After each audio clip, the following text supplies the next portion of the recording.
Hi you guys. Today I thought that I would show you how to make a quick bread. And quick breads are different than yeast breads because yeast breads take forever. They take about 3 hours, maybe even longer, depending on the recipe. You've got to have time to let the yeast do its thing and rise, and then you punch it down, and then you let it rise again, and then you have to cook it for an hour. So today I thought we'd make a quick bread, and quick breads are just like they sound. They're quick. They don't take very long. You just mix up the batter and cook it. Things like pancakes, muffins, anything like that, that you just mix it up and you cook it right then. You don't have to wait and let it rise. So today I altered a recipe a little bit. It originally is a beer bread recipe, but I'm not gonna have you guys cooking with beer. I altered it, and now I'm using Sprite. And so I thought if you guys want to try some other things, like it might be good with Mountain Dew, it might be good with Dr. Pepper, I don't know. So let me know if you like it and if you try some of these different drinks in there, and we'll see how it goes. So here we go. Okay. Before we get started, we need to talk about leavening ingredients. And leavening just means to rise. And it always makes me think of a magician. You know, when they levitate their assistant and they take the hula hoops and, you know, go up and down their body because they've made them levitate. So leavening means to rise. And with quick breads, usually you're going to use either baking soda or baking powder. And for this recipe, we're using baking powder. And the thing that I need you to know is that if you're ever making anything and it calls for, say, baking powder, and you don't have that, you just have baking soda, do not think that it's okay to just switch the two out, because nope, it will not turn out right. So always use the right thing when it comes to baking soda and baking powder. Baking soda, it actually needs something else in the recipe, some kind of an acid in the recipe to activate it. And baking powder already has the acid in there. It's usually cream of tartar, but it's in there and it's ready to go. But they do not interchange well, so don't think that they do. Okay, there are a couple of different pans. You could use a loaf pan like this, a metal one, or you could use a glass one.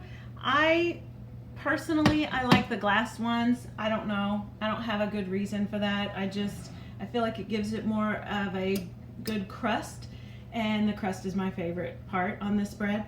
So you need to grease your pan, and so one way to do that, you can just get your fingers in there and grease it, or you can get a paper towel and get that, get some butter on your paper towel and grease it that way. Or one of my favorite ways is just to use the wrapper from the butter. And we're gonna need this butter anyway for our recipe. But I just take the wrapper off and put my stick of butter. And usually you'll have a little bit of butter on your wrapper left once you take it off. And you just take the wrapper face down and, grease your loaf pan, just like that. 3 cups of all-purpose flour, 3 cups. And into that, I'm going to add 4.5 teaspoons of baking powder, not baking soda, baking powder. I have 1.5 teaspoons of salt. And I have 1/2 cup of sugar. Okay, and then here's where you get a little choice. You can choose the beverage of your choice to pour in there, just the whole can.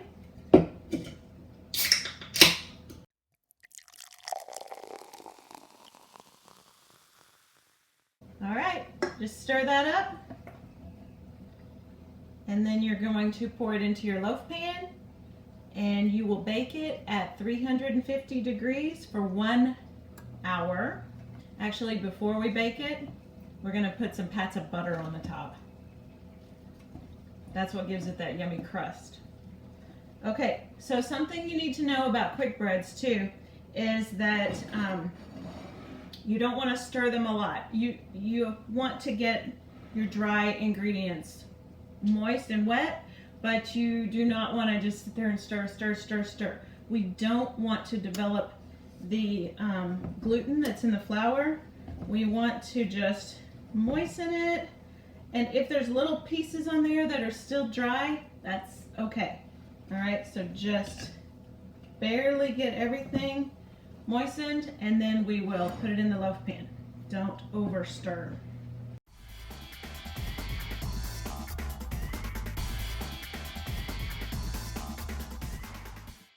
And then just kind of spread that out. It will be lumpy on the top, and that's okay.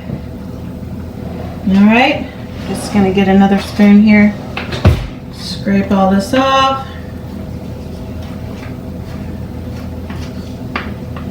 Okay, a little bit lumpy on the top. It's all good. So now I'm gonna take some of that butter that I used the wrapper earlier, and we're just gonna put pats of butter on the top. All right, some people put a whole stick of butter. I mean, you do you, but I'm not gonna put the whole stick, but I'm just gonna take this, cut it, just little pats all over the top. Just kind of push them on there.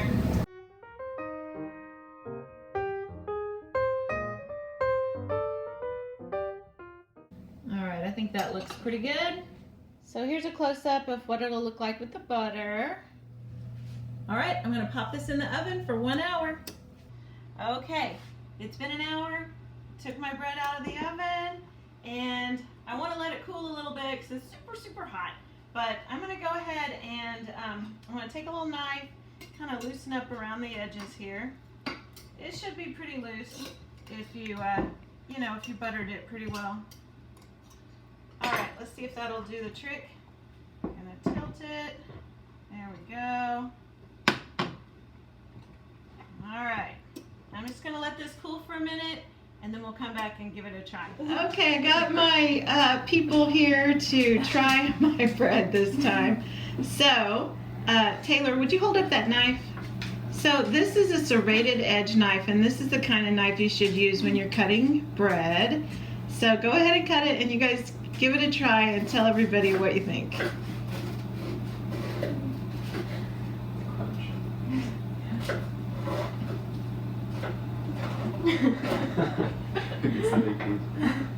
Thanks.